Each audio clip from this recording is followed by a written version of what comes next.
Gaston est un élève de sixième qui doit réaliser un article pour le journal de son école. Son article a pour thème la communication des informations. Il rencontre Julie Morel, qui est présentatrice du journal télévisé à la RTBF. Julie Morel est licenciée en communication, information et journalisme. Elle accepte de recevoir Gaston sur son lieu de travail. Bonjour Julie Morel, merci de m'accueillir et de m'accorder un peu de temps pour répondre à quelques questions. Vous êtes présentatrice du journal télévisé. Qu'est-ce qui vous a poussé à exercer cette fonction? Quand j'étais jeune, je voulais plutôt être comédienne parce que c'était mon rêve et je faisais beaucoup de théâtre.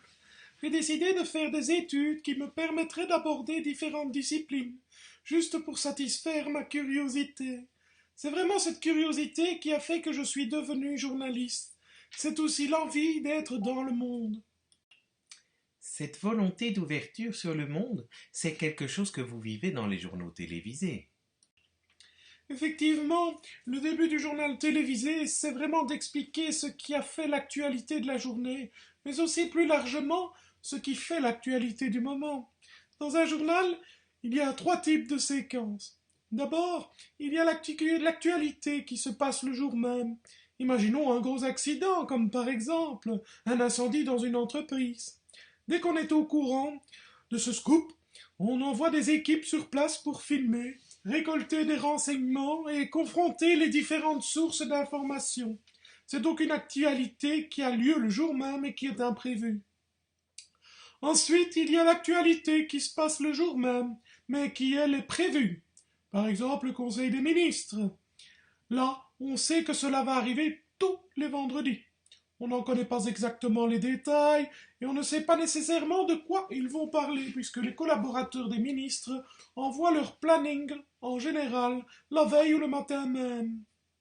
Enfin, il y a des choses qui ne se passent pas le jour même, mais qui se déroulent dans la société et que l'on estime important d'aborder dans un journal télévisé. Par exemple, on se rend compte qu'il y a de plus en plus de vols dans les habitations. Eh bien, on va aller à la rencontre de la police ou de personnes qui installent des systèmes d'alarme, etc. D'abord, vous récoltez des informations et ensuite, comment procédez-vous pour les présenter? Quand on vous regarde à la télévision, on ne vous voit pas lire de papier. Les séquences que je lis, je les écris durant l'après-midi et au moment du journal. Elles défilent sur un ordinateur. On appelle ça un prompteur.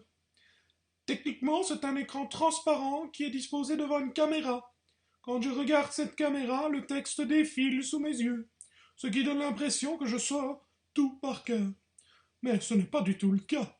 Ce sont des textes que moi j'ai écrits l'après-midi, en fonction des différentes informations que j'ai récoltées sur le sujet, en fonction des discussions que j'ai eues avec des journalistes. Et donc, cela veut dire que votre présence au studio dépasse largement le temps de présentation du journal télévisé? Bien sûr, c'est vrai que l'on pourrait croire que le présentateur est juste là au moment où se déroule le journal en direct, et qu'il lit le texte que d'autres lui ont écrit. Dans mon cas, le journal a lieu à 19h30 sur la RTBF.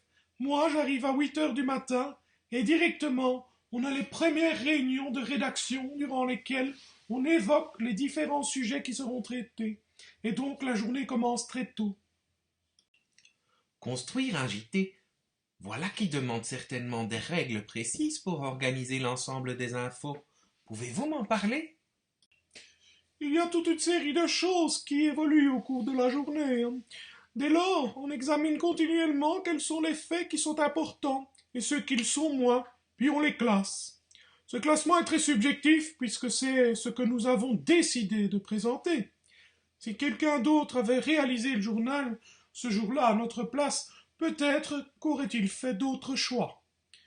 Il y a aussi les événements qui se passent près de chez nous et ceux qui se passent loin de chez nous. Les événements qui nous concernent le plus, on a tendance à les placer en début de journal. Par contre, l'élection du président américain, c'est quelque chose qui se passe loin de chez nous, mais qui a évidemment un impact sur le fonctionnement du monde. Il est donc évident que ce jour-là, ce sera l'information qui figurera en tête de journal. Il y a aussi des sujets qui typiquement arrivent en fin de journal. C'est le cas du sport. Par exemple, le résumé d'un match entre le Standard et Anderlecht. Par contre, imaginons que les Diables Rouges gagnent leur premier match à l'Euro 2016. Eh bien, cette information ouvrira le journal. Donc tout cela est très subjectif, car chaque journaliste pose ses choix. Notre intention, c'est qu'au final, le téléspectateur comprenne, retienne un maximum d'informations présentées. Merci Julie Morel.